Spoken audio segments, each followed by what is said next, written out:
धन्यवाद प्रणाम Guru Maharaj. Om Namo Bhagavate Vasudevaya. ओम नमो भगवते वासुदेवाय। Om Namo Bhagavate Vasudevaya. ओम नमो भगवते वासुदेवाय। Om Namo Bhagavate Vasudevaya. ओम नमो भगवते वासुदेवाय। Namo Vishnupadaya.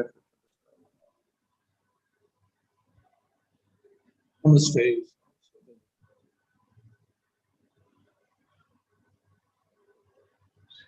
Hare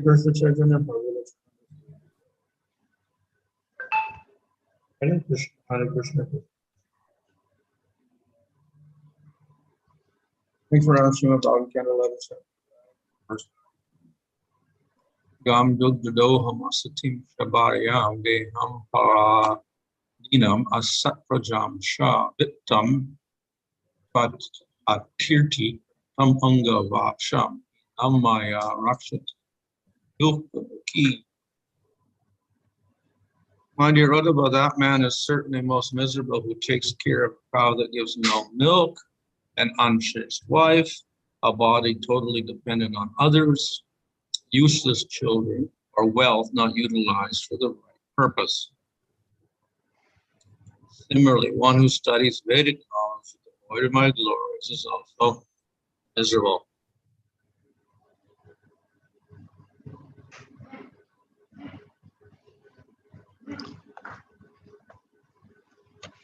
Purport. A human being is actually learned and rested when he understands that all material objects perceived through the various senses, expansions of the Supreme Personality of God, and that nothing exists without the support of the Supreme Lord.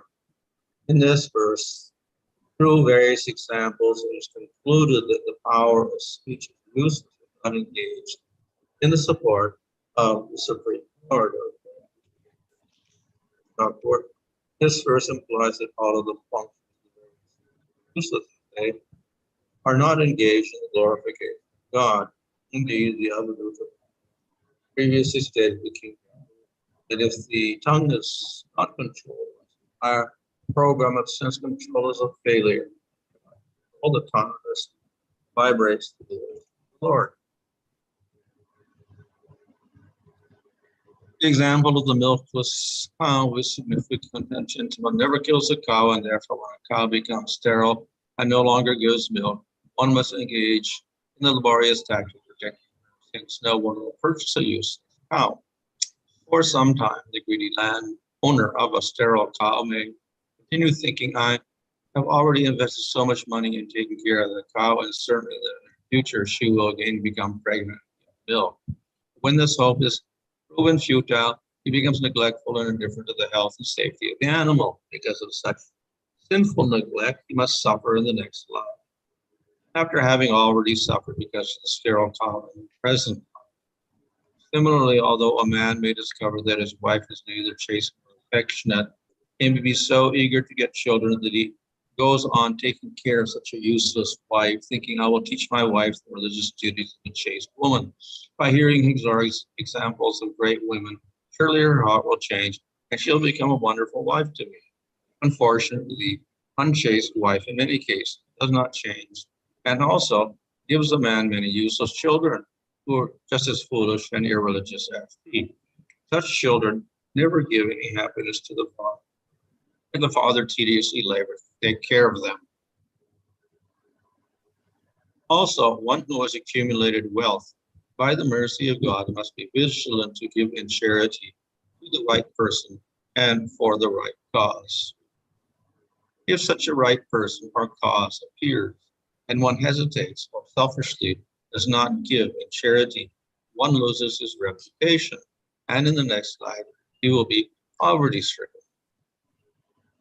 One who fails to give properly in charity spends his life anxiously protecting his wealth, which ultimately brings him no fame or happiness.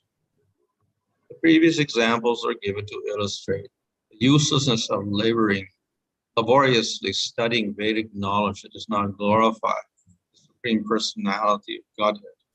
The Jiva Goswami comments that the spiritual vibration of the Vedas is meant to bring one to the lotus feet of the Supreme Lord, Krishna. Many processes for achieving the supreme truth are recommended in the Upanishads, literatures, but because of their innumerable and seemingly contradictory explanations, commentaries and injunctions, one cannot achieve the absolute truth, the personality of God, merely by reading such literature. If, however, one understands Sri Krishna to be the ultimate cause of all causes, of the Vedic glorification of the Lord, then one can actually become fixed at the Lord's feet, Lord's lotus feet. For example, as Divine Grace, the Prabhupada translated and commented upon Upanishad in such a way that it brings the reader closer to the Supreme Personality of Godhead. Undoubtedly, the lotus feet of the Lord Krishna are a reliable boat by which to cross the turbulent ocean of existence. Even Lord Brahma has stated in the 10th canto of Srimad Bhagavatam that if one gives up the auspicious path of bhakti and takes to the fruitless labor of Vedic speculation, one is just like a fool who beats empty husks in the price. The Jiva Goswami recommends that one completely ignore dry Vedic speculation because it does not bring one to the point of devotional service.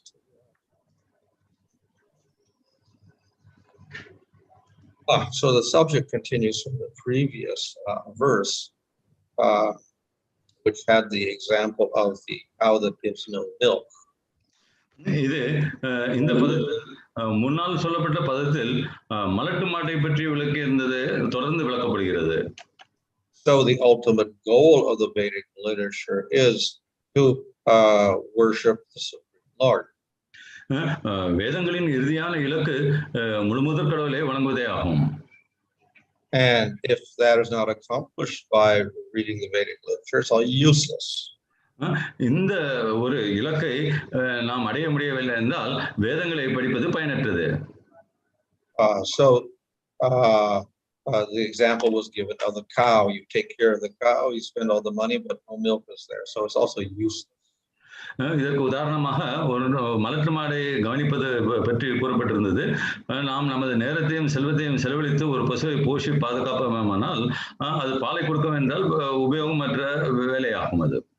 So to emphasize the uselessness, then he just gives some other examples. ஆகவே இந்த உதாரணத்தை வலியுறுத்துவதற்கு வேறு சில உதாரணங்களும் கொடுக்கப்படுகின்றது. So the cow is useless that gives no milk. The wife is useless if she's not faithful to the husband. எவ்வாறு பால் கொடுக்காத ஒரு பசு உபயோகமற்றதோ அவ்வாறு ஒரு நம்பிக்கைக்கு உட்படாத ஒரு மனைவியும் உபயோகமற்றவளே ஆவாள். If the body is dependent on other people, then it cannot act for your own self. இந்த சரீரமானது மற்ற மக்கள் மீது சார்ந்திருக்குமே ஆனால் அது உங்களால் உபயோகப்படுத்த முடியாது. If one raises children, but the children turn out to be useless people, it's also a big disappointment. ஆகவே ஒருவர் தனது குழந்தைகளை போஷி வளர்த்து குழந்தைகள் உபயோகமற்றவர்களாக ஆகிவிட்டால் எந்த விதமான பயனும் இல்லை. If one uses wealth in the wrong way, then one simply gets bad karma. அதே போன்று ஒருவர் தனது செல்வ செழிப்பை தவறான வழிகளில் உபயோகித்தால் அவர்களுக்கு பாவங்களே சுட்டிக் கொள்கின்றன. So we have to use things in the proper way. ஆகவே நாம் அனைத்தையும் சரியான வழியில் உபயோகப்படுத்த வேண்டும். And if those things are not used properly, then they become useless. ஆகவே இவற்றை நாம் சரியாக உபயோகப்படுத்தவில்லை என்றால் அனைத்தும் உபயோகமற்றவையாகி விடுகின்றன. Of course, once the cow doesn't give milk, there's nothing one can do to fix the cow. உதாரணத்திற்கு ஒரு பசுவானது பால் கொடுக்காத ஒரு நிலையை அடைந்து விட்டால் அதை மாற்றுவதற்கு யாராலும் ஒன்றும் செய்ய முடியாது. However, the Vedic literature is not like that. If we take the Vedic literature and we get the right meaning, then it is like the cow that gives milk. ஆனால் வேத இலக்கியங்களோ அவ்வாறு அல்ல. அந்த வேத இலக்கியங்கள் மூலமாக நாம் சரியான பொருளை அறிந்து கொள்ள முடியுமானால் அது பால் சுரக்கக்கூடிய ஒரு பசுவை போன்றதாகும். But if we get the wrong meaning out of the Vedas, then it is like the cow with no milk. ஆனால் அதே சமயத்தில் இந்த வேதங்களிலிருந்து தவறான கருத்துக்களை நாம் பெற்றோமே ஆனால் அது பால் கொடுக்காத ஒரு மலட்டு மாடை கொண்டதாகும். So the whole trick with the Vedas is to get the right meaning. ஆகவே வேதங்களை பொறுத்தவரை அதனுடைய சரியான பொருளை நாம் பெறுவதிலேயே அனைத்தும் அமைந்திருக்கிறது. So the meaning is there, but we have to get access to it. அந்த பொருளானது அதில் உட்பொதிந்திருந்தாலும் அதை சரியான முறையில் நாம் கற்க வேண்டும். So it is just like a treasure that one is unaware of. இது இதற்கு உதாரணமாக சொன்னால் நாம் அறியாத ஒரு புதையலை போன்றது இது. So the example is given of a treasure that is under the earth. பூமியினுள் புதைந்திருக்கும் ஒரு பொக்கிஷத்தை புதையலை உதாரணமாக கொடுக்கப்படுகிறது. But no one knows it's there. யாரும் அது அங்கு இருப்பதை அறிவதில்லை. So every day people are walking over that big treasure. அனைத்து மக்களும் அதன் மீது அந்த பூமியின் அடியில் இருக்கும் அந்த புதையலின் மீது நடந்து சென்று கொண்டிருக்கிறார்கள் அன்றாடம். So it is useless. ஆகவே அது உபயோகமற்றதே ஆகும். But again, if a person knows the treasure is there, then he can dig it up and he can utilize that wealth. ஆனால் ஒருவர் அங்கு புதையல் இருக்கிறது என்பதை அறிந்திருப்பாரேயானால் அவர் அந்த இடத்தை தோண்டி அங்கிருந்து புதையலை எடுக்க முடியும், அதை சரியாக உபயோகப்படுத்த முடியும். In Chaitanya Charitamrita, another example is given. Chaitanya சரிதாமிரத்தில் மற்றொரு உதாரணமும் கொடுக்கப்பட்டுள்ளது. There is a man and he also knows there's a treasure somewhere, but he doesn't know where it is. அங்க ஒரு மனிதன் புதையல் இருக்கிறது என்பதை அறிந்திருக்கிறான், ஆனால் அது எங்க இருக்கிறது என்று அறியாமல் போகிறான். So he digs in one place, and unfortunately he digs in the wrong place. It's where there's some ghosts. So the ghosts come and they give him a lot of problems. ஆனால் அவன் ஒரு தவறான இடத்தில் சென்று அந்த புதையலுக்காக தோன்றுகிறான், அங்கிருந்து பேயும் பிசாசுகளும் வெளிப்படுகின்றன, அவனுக்கு தொல்லைகள் கொடுக்கின்றன. So in this way he digs in various areas, and each time he ends up with problems. In one place he digs up, he gets snakes, and the snakes bite him. மேலும் இவ்வாறாக அவன் பல்வேறு இடங்களில் தோண்டி பார்க்கின்றான். வேறொரு இடத்தில் அவன் தோண்டும் பொழுது அங்கிருந்து பாம்புகள் வெளிவருகின்றன, பாம்புகள் அவனை கொத்துகின்றன. So somehow or other he has to find out where the treasure is. ஆனால் அவன் ஏதோ ஒரு விதத்தில் அந்த புதையல் எங்க இருக்கிறது என்பதை கண்டறிந்தே ஆக வேண்டும். So similarly, the Vedas are a good treasure, but it's hidden. இதே போன்றுதான் வேதங்களும் ஒரு சிறந்த பொக்கிஷங்களே, புதையல்களே, அவற்றை நாம் கண்டறிய வேண்டும். And therefore we'll have to find out how to get the proper meaning. ஆகவே அதனுடைய சரியான உட்பொருள் என்ன என்பதை ஒருவர் கற்று அறிய முயற்சிக்க வேண்டும். So that is why we emphasize a parampara, a system and a tradition of gaining knowledge. ஆகவேதான் நாம் ஒரு பரம்பரையின் மூலமாக இந்த ஞானத்தை பெறுவதை பற்றி வலியுறுத்துகின்றோம். If we try on our own, we can just end up with a lot of useless labor. ஆகவே நாம் இது இந்த வேதங்களை சுயமாக புரிந்து கொள்வதற்கு முயற்சித்தோமானால் இது தேவையில்லாத ஒரு உழைப்பாக மாறிவிடும். And for that reason there were restrictions put upon the Vedas. ஆகவேதான் இந்த காரணத்திற்காகத்தான் வேதங்களின் மீது சில கட்டுப்பாடுகள் விதிக்கப்பட்டிருந்தன. Sudras were not allowed to hear or utter the Vedas. சூதரர்கள் இந்த வேதங்களை கேட்பதற்கோ அல்லது உச்சரிப்பதற்கோ அனுமதிக்கப்படவில்லை. So the reason is that an unqualified person will get no benefit from reading or hearing the Vedas. இதற்கு காரணம் என்னவென்றால் ஒரு தகுதியற்ற நபர் அதை கேட்பதனாலோ அல்லது படிப்பதனாலோ எந்த விதமான உபயோகம் பெறப்போவதில்லை. But even one is a higher caste, if he does not go through the proper sources, also not get the proper meaning. ஆனால் உயர்ந்த ஜாதியில் இருப்பவனாக இருந்தாலும் சரி, ஒரு சரியான வழியில் அந்த வேதங்களை அணுகவில்லை என்றால் அவனுக்கும் சரியான விளக்கங்களும் பொருள்களும் தெரிய வரப்போவதில்லை. And for this reason, people have great misconceptions about the meaning of the Vedas. இந்த ஒரு காரணத்துக்காக மக்கள் வேதங்களை பற்றி தவறான கருத்துக்களை கொண்டிருக்கிறார்கள். So the Vedas are very vast. வேதங்கள் பறந்து விரிந்து கடலை போன்று இருப்பவை. There are not just one Veda, there's 4 Vedas. வேதங்கள் என்பது ஒன்று அல்ல, 4 ஆகும். And each Veda has 4 distinct parts to it. ஒவ்வொரு வேதத்திலும் நான்கு பல்வேறு விதமான பாகங்கள் உண்டு.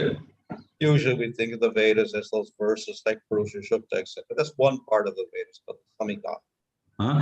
சாதாரணமாக நாம் நினைக்கிறோம் புருஷ சுத்தங்கள் போன்ற ஸ்லோகங்களே வேதங்களில் நினைக்கிறோம், ஆனால் அவை வேதங்களின் ஒரு பகுதியே பிரம்மஸ்மிருதியை போன்று. There is another portion called Upanishad. மற்றொரு பகுதியும் உண்டு, அது உபனிஷத்துக்கள் என்று அறியப்படுகின்றன. Also called the Jnana Khanda. அவை ஞான கண்டம் என்று அறியப்பட்ட பகுதியாகும். And then there's two portions, the brāhmaṇas and aranyakas, they're called the karma kandas. மேலும் இரண்டு பகுதிகள் உண்டு, அரண்யகாஸ் பிராமணர்கள், அது கர்ம கண்டத்தை பொறுத்ததாகும். So each Veda, the Rig Veda will have these four parts, Sam Veda will have these parts, the Atharva Veda will have these parts, and this way we have four Vedas and four parts each of them, 16 different distinct. ஆகவே ஒவ்வொரு வேதங்களும் சாமவேதம், அதர்வவேதம் என்று போன்ற 4 வேதங்களும் 4 பகுதிகளை கொண்டிருக்கின்றது. இவ்வாறாக பார்த்தோம் என்றால் வேதங்கள் மொத்தமாக 16 பல்வேறு பகுதிகளை கொண்டதாக விளங்குகிறது. So we start studying them, we are bound to get confused. இவற்றை நாம் படிக்க ஆரம்பித்தால் நாம் நிச்சயமாக குழப்பமடைவோம். We'll often find opposite statements. ஏனெனில் சாதாரணமாக எதிர்மறையான விளக்கங்கள் கொடுக்கப்பட்டுள்ளதை காணலாம். And based on that, we have different great sages advocating completely different philosophies. ஆகவே இவற்றை சார்ந்து வெவ்வேறு விதமான முனிவர்கள் வெவ்வேறு விதமான தத்துவங்களை விளக்குவதை நாம் காணலாம். So Jaimini has produced the Mimamsa philosophy, which is very atheistic. ஆகவே ஜெய்மினி அவர்கள் கர்ம மீமாம்சா தத்துவத்தை வெளிப்படுத்துகிறார். இது நாத்திகமான ஒரு விளக்கமாகும். And that is because he puts greater emphasis upon the karma section of the Vedas. இதற்கு காரணம் என்னவெனில் அவர் இந்த கர்மகாண்டியத்தின் வேதத்தின் கர்மகாண்டிய பகுதிக்கு மிகவும் முக்கியத்துவம் கொடுக்கின்றார். Others have an opposite philosophy. Everything is maya, only brāhmaṇa is real. வேறும் சிலர் இதற்கு எதிர்மறையான ஒரு கருத்தை சொல்கிறார்கள், அனைத்தும் மாயா, பிரம்மன் என்ற ஒரு கருத்தை வெளிப்படுத்துகிறார்கள். So they take certain statements and certain Upanishads as the ஆகவே இவர்கள் உபநிஷத்துகளில் உள்ள சில கருத்துக்களை எடுத்துக்கொண்டு அவற்றின் அடிப்படையில் விளக்கத்தை கொடுக்கிறார்கள். And all other statements they will ignore.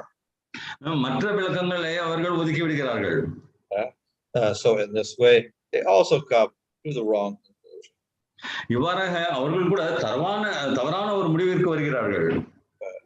So we do have to have a proper method of studying those works and coming to the proper conclusion. ஆகவே இந்த வேதங்களை ஒரு சரியான முறையில் கற்று சரியான முடிவிற்கு வருவதற்கு நாம் ஒரு சரியான வழிமுறையை பின்பற்ற வேண்டும். And therefore we have the 4 Vaishnava Sampradayas to give us the proper meaning. ஆகவே தான் இதற்கு சரியான விளக்கங்களை கொடுப்பதற்கு 4 வைஷ்ணவ சம்பிரதாயங்கள் உள்ளன. So with the aid of the Sampradaya and the Acharyas who explain this work, then we come up with a proper meaning. ஆகவே இந்த சம்பிரதாயங்களின் ஆச்சாரியர்களுடைய விளக்கங்களின் உதவியினால் நாம் ஒரு சரியான முடிவிற்கு வர முடியும். So then the Vedas carry out their real function. இவ்வாறாக செய்யப்படும் பொழுது வேதங்கள் தங்களுடைய வேலையை உண்மையான முறையில் நடத்துகின்றன. So this is like the cow that gives milk. இது பாலை சுரக்கக்கூடிய ஒரு பசுவை போன்றதாகும். In this way, the devotee relies on scripture, but he also has to use the proper method to get the proper meaning. இவ்வாறாக பக்தர்கள் வேதத்தை சார்ந்து ஒரு வாழ்க்கையை வாழ்கிறார்கள், ஆனால் அதே சமயத்தில் அவர்கள் சரியான இடத்திலிருந்து சரியான கருத்தை பெற வேண்டும். Sometimes we divide everyone up into astika and nastika. சில சமயங்களில் நாம் அனைவரையும் ஆஸ்திகர்கள் நாஸ்திகர்கள் என்றே பிரித்து விடுகின்றோம். Oh, and astika generally means they believe in God. Nastika means they're atheists. ஆஸ்திகர்கள் என்றால் அவர்கள் கடவுளை நம்புபவர்கள், நாஸ்திகர்கள் கடவுளில் நம்பிக்கையற்றவர்கள். But the technical use of the word is that the astika is a person who accepts the Vedas, and a nastika is not accept the Vedas. ஆனால் இந்த சொற்களுக்கு சரியான முறையில் நாம் விளக்கம் கொடுக்க வேண்டும் என்றால் ஆஸ்திகர்கள் என்பவர்கள் வேதங்களை ஏற்கிறார்கள், நாஸ்திகர்கள் வேதங்களை ஏற்காதவர்கள். So therefore Buddhists and Jains and Christians and Muslims, even if they believe in God, they're called astikas. ஆகவே தான் புத்தர்கள், ஜைனியர்கள், கிறிஸ்தவர்கள், முஸ்லிம்கள் இவர்கள் அனைவரும் கடவுளை ஏற்றுக்கொண்டாலும் வேதத்தை ஏற்காதனால் அவர்கள் நாஸ்திகர்களாக கருதப்படுகிறார்கள். And if they accept the Vedas, but they don't believe in God like Jaimini, still they're called astika. அதே போன்று வேதங்களை ஏற்று கடவுளை ஏற்கவில்லை என்றால் ஜெய்மினியை போன்று அவர்களும் நாஸ்திகர்களாக கருதப்படுகிறார்கள். So we may think accepting the Vedas is very good, but if you come up with the wrong meaning, it's equivalent of not accepting the Vedas. ஆகவே வேதங்களை ஏற்பது என்பது சரியானதே, ஆனால் அதற்கு சரியான கருத்தை நாம் புரிந்து கொள்ள வேண்டும் என்றால் அது இறுதியில் நாஸ்திக நிலைக்கு செல்ல வேண்டியிருக்கிறது. So it is important that we get the proper meaning. ஆகவே வேதங்களுக்கு சரியான பொருள்களை, விளக்கங்களை நாம் பெற வேண்டும் என்பது மிக மிக முக்கியமாகும். So of course we can often wonder why Veda Vyas wrote down these Vedas. It's so difficult to get the meaning out of it. ஆனால் சில சமயங்களில் நாம் ஆச்சரியப்படலாம், ஏன் வேதவியாசர்கள் பொருளை புரிந்து கொள்ள முடியாத அளவுக்கு இந்த வேதங்களுக்கு விளக்கங்களை கொடுத்துள்ளார் என்று. It is not difficult if one has the proper intelligence. சரியான ஒரு புத்தியை ஒருவருக்கு இருக்குமே ஆனால் இவற்றை புரிந்து கொள்வது கடினமான விஷயம் அல்ல. But unfortunately in Kali Yuga there are very few people who have intelligence. ஆனால் துரதிருஷ்டவசமாக கலியுகத்தில் இந்த விதமான சரியான புத்தியை கொண்டிருப்பவர்கள் மிக மிக அரிதே. And therefore everyone will get the wrong meaning. ஆகவே அனைவரும் ஒரு சரியான கருத்தை பெற முடிவதில்லை. So Vedavyas realized this. வேதவியாசர் இதை உணர்ந்திருந்தார். And he made some arrangements so that there would be a simpler method than the Vedas. ஆகவே தான் அவர் இந்த வேதங்களை தவிர வேறொரு எளிமையான ஒரு வழிமுறைக்காக ஏற்பாடு செய்தார். So of course he wrote the Brahma Sutras to explain the Upanishads. உபனிஷத்துக்களை விளக்குவதற்காக அவர் பிரம்மசூத்திரங்களை எழுதினார். And he wrote the Puranas to explain. மேலும் இந்த வேதங்களை விளக்குவதற்கு புராணங்களையும் எழுதினார். He wrote the Mahabharata to explain the Vedas.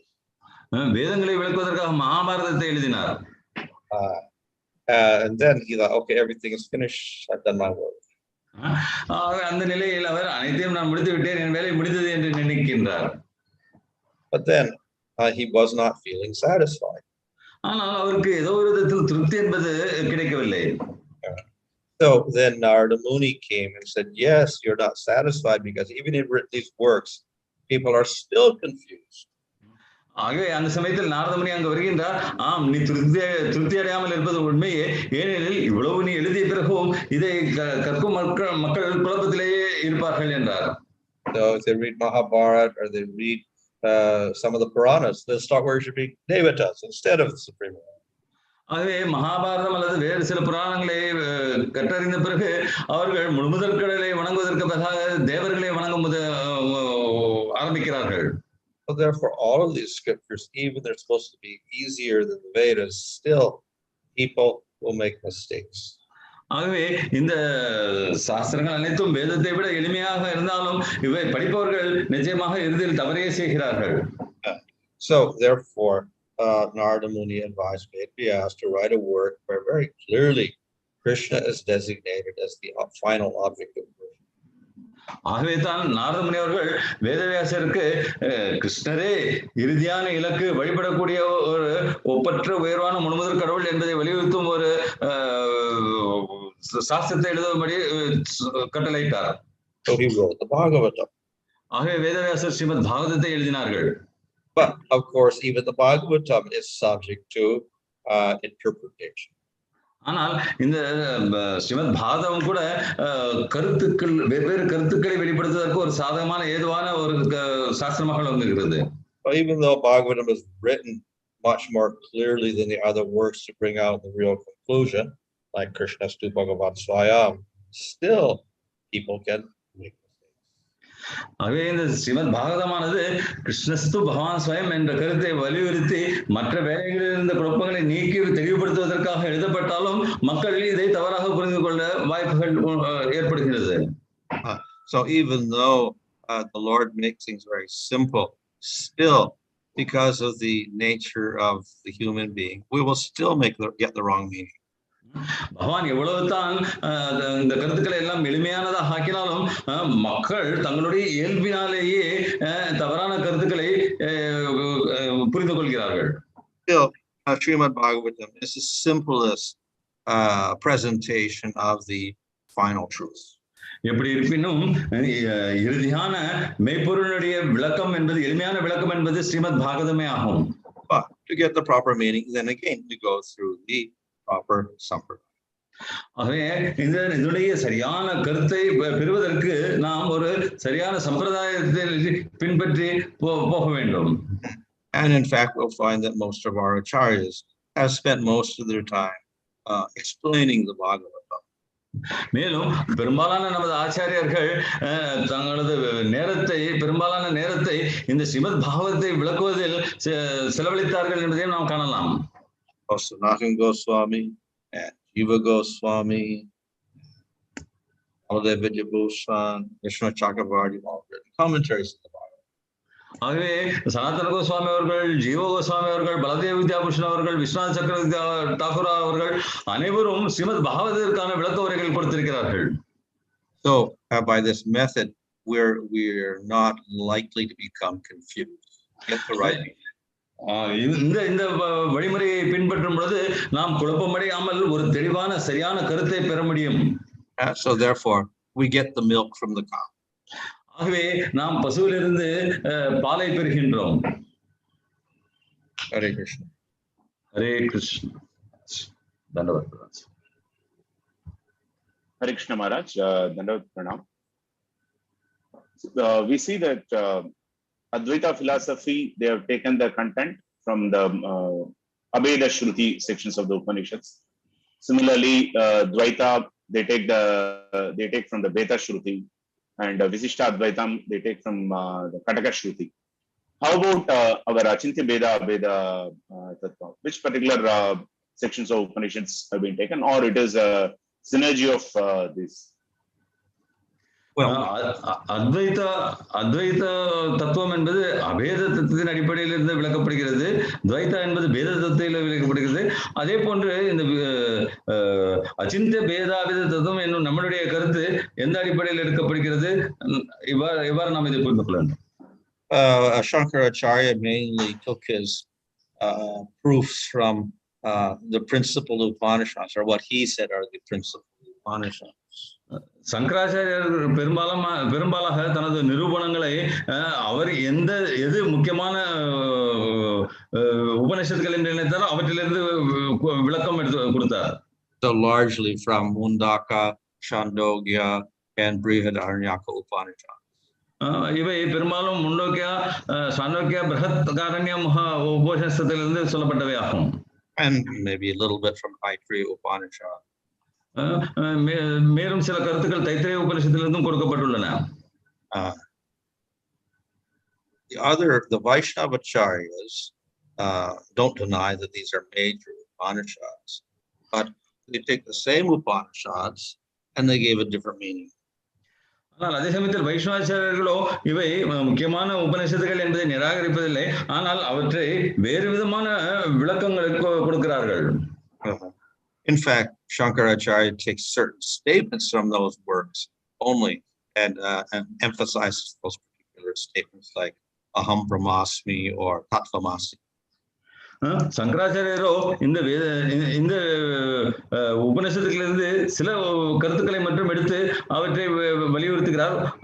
உதாரணத்திற்கு அகம் பிரம்மாஸ்மி போன்ற கருத்துக்களையே அவர் வலியுறுத்துகின்றார். So the Vaishnavacharyas have taken those same Upanishads and the same statements and explained them in a Vaishnava way. ஆகையினால் வைஷ்ணவாச்சாரியர்கள் அதே உபநிஷத்திலிருந்து அதே கருத்துக்களை எடுத்து வைஷ்ணவ வழியில் அவற்றுக்கான விளக்கங்களை கொடுத்திருக்கிறார்கள். Of course, Shankaracharya also argues that Shruti or the Upanishads will be stronger evidence than Puranas or Mahabharata or Bhagavad Gita.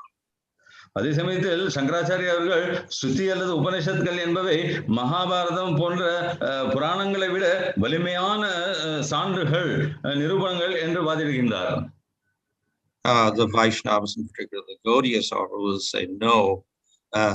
The Puranas, Mahabharata have equal authority. ஆனால் வைஷ்ணவர்கள் குறிப்பாக கௌடியர்கள் இந்த புராணங்களுக்கும் சமமான முக்கியத்துவம் இருக்கிறது என்று வலியுறுத்துகிறார்கள். One more question, Maharaj. It's an online question. We see that Srimad Bhagavatam has been compiled by Śrīla Viśvanātha in his matured stage of bhakti, and it is being considered as essence of all Vedic scriptures. Yet Sri Sampradaya people doesn't seem to accept Krishna as Swayam Bhagavan, and they consider him as avatar of Vishnu. How to understand this? வியாசதேவர் அவர்கள் ஸ்ரீமத் பாகவதத்தை முதிர்ச்சி பெற்ற நிலையில் எழுதினார் என்று நாம் அறிகின்றோம். மேலும் இந்த பாகவதம் வேதங்களின் சாராம்சமாகவும் கருதப்படுகிறது. இப்படி இருப்பினும் ஸ்ரீ சம்பிரதாயத்தை சார்ந்தவர்கள் கிருஷ்ணஸ்து ஸ்வயம் பகவான் என்ற ஒரு கருத்தை ஏற்பதில்லையே. அவர்கள் கிருஷ்ணரை விஷ்ணுவின் அவதாரமாகவே கருதுகிறார்களே. இதை நாம் எவ்வாறு புரிந்து கொள்ள வேண்டும்? It is a matter of taste. இது ஒரு ருச்சியே வித்தியாசமான ருச்சிகளை பொறுத்தே இருக்கிறது. Some people prefer to worship Vishnu, some prefer Rama, some like Krishna. சில மக்கள் விஷ்ணுவை வணங்க விரும்புகிறார்கள், சிலர் ராமரை வணங்க விரும்புகிறார்கள், சிலர் கிருஷ்ணரை வணங்க விரும்புகிறார்கள்.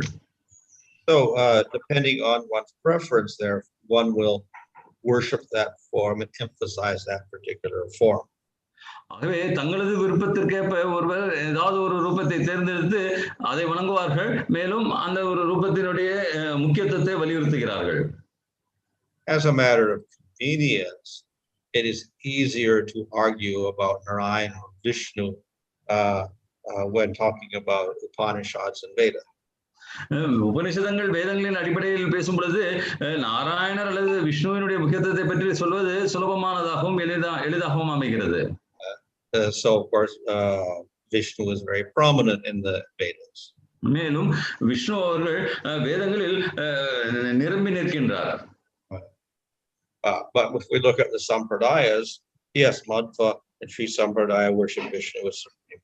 But then if we look at Nimbarka and Vallabha, they worship Krishna as supreme. ஆனால் இந்த சம்பிரதாயங்கள் எடுத்து பார்க்கும் பொழுது மத்வ சம்பிரதாயம், ஸ்ரீ சம்பிரதாயம் விஷ்ணுவை வணங்குகிறார்கள். அதுவே நிம்பார்க்கரையும் சம்பிரதாயத்தை எடுத்து பார்க்கும் பொழுது அவர்கள் கிருஷ்ணரை வழிபடுகிறார்கள். So ultimately Vishnu and Krishna are one, they're not different. இறுதியில் பார்க்க போனால் கிருஷ்ணரும் விஷ்ணுவும் ஒருவரே, அவர்கள் மாறுபட்டவர்கள் அல்ல. But we distinguish Krishna from Vishnu by saying that he manifests some special qualities that do not manifest in Vishnu. ஆனால் நாம் கிருஷ்ணரை விஷ்ணுவிலிருந்து வித்தியாசப்படுத்தி பார்க்கிறோம். ஏனெனில் கிருஷ்ணர் என்பவர் விஷ்ணு வெளிப்படுத்தாத சில குணாதிசயங்களை வெளிப்படுத்துகிறார் என்பதனால். So in that sense, he is the avatar. He's the source of all the avatars. Not that he is an avatar.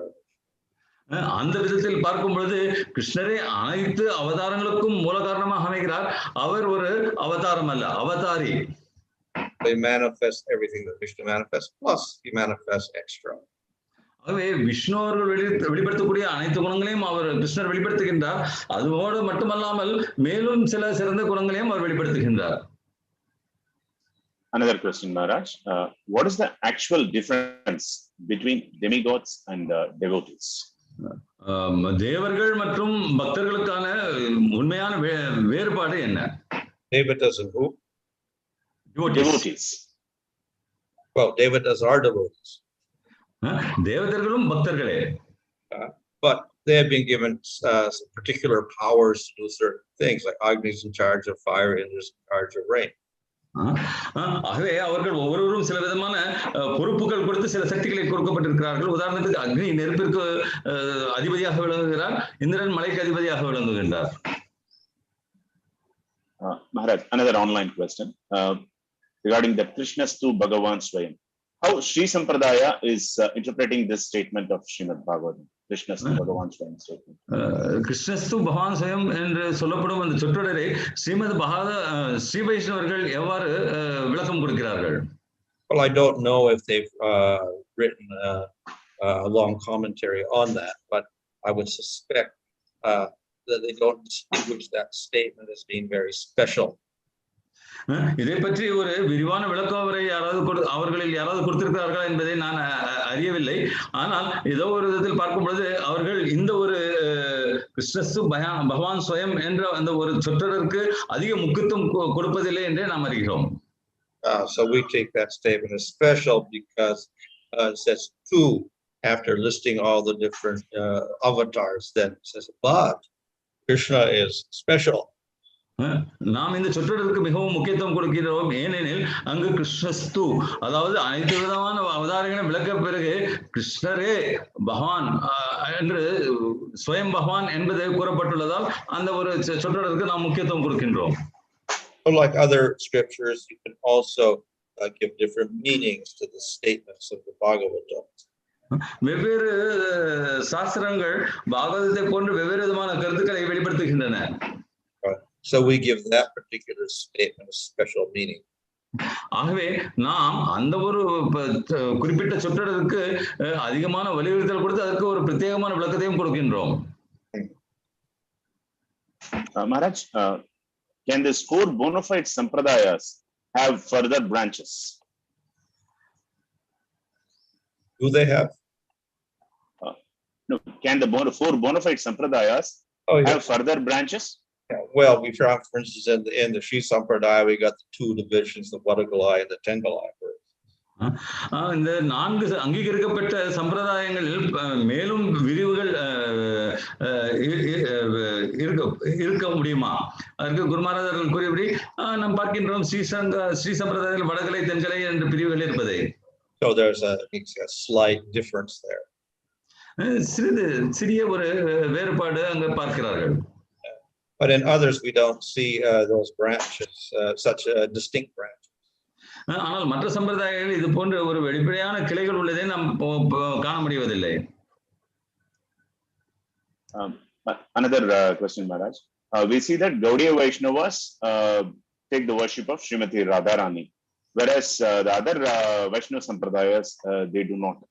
Is there any specific reason for that? Or? Well, no, that's not correct, because Nimbarkas also worships Radha Krishna.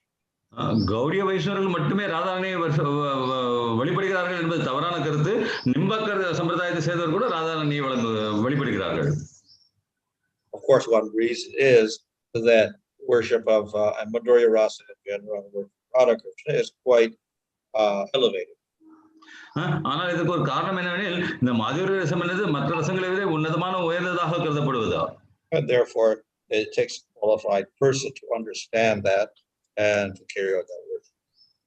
ஆகவே இதை புரிந்து கொண்டு தகுதி பெற்ற ஒருவர்கள் இந்த வழியை மேற்கொள்வதற்கு சில தகுதிகள் தேவைப்படுகிறது. அத்தகைய தகுதி பெற்றவர்கள் மட்டுமே இந்த வழிபாட்டை மேற்கொள்ள முடிகிறது.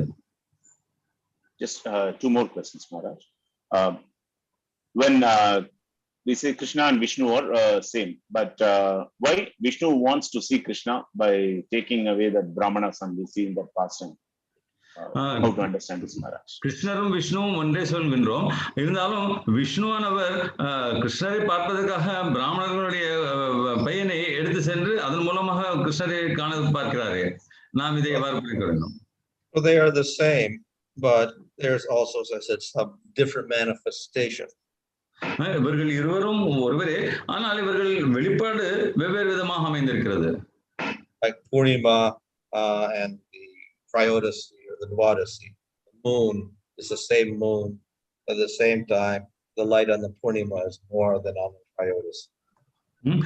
பூர்ணிமா, திரையோதசி, துவாதசி என்று பார்க்கும் பொழுது நிலவு என்பது ஒன்றே, ஆனால் அந்த நிலவிலிருந்து வெளிப்படும் வெளிச்சம் வேறு வேறு விதமாக இருக்கிறது.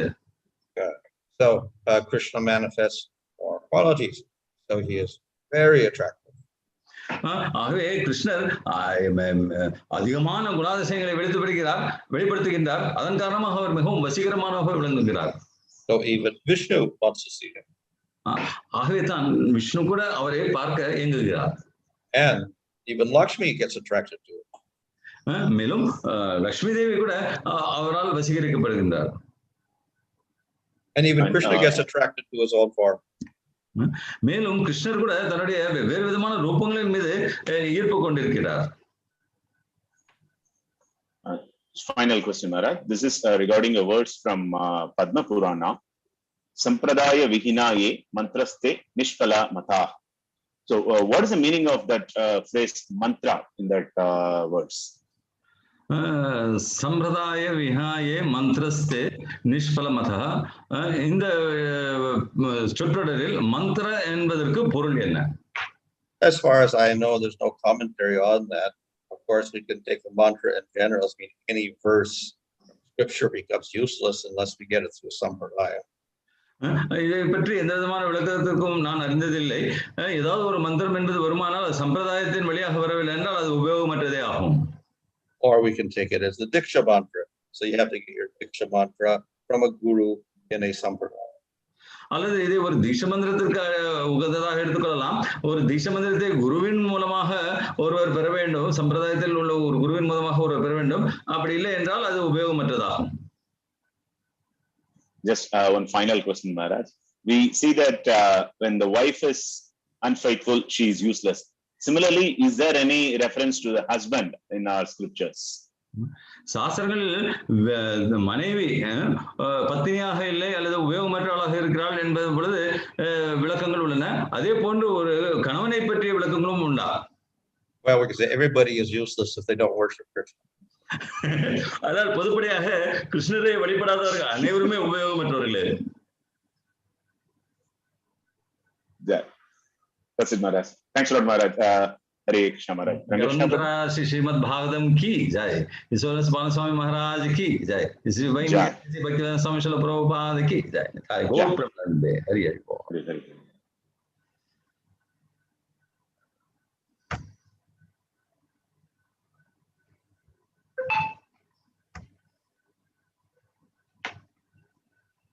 Hare Krishna, dear devotees, just for the benefit and welfare and well-being of all the Vaishnavas and the society at large, let's chant 3 times Hare Krishna Mahamantra.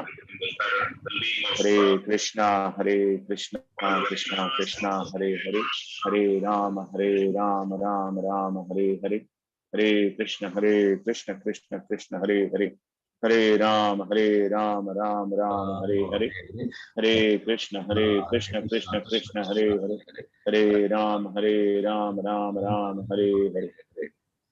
Just to remind devotees, every day evening we have 7 to 8 special lecture series about Lord Sri Nrsimhadev and Sri Prahlad Maharaj as a part of Nrsimha series.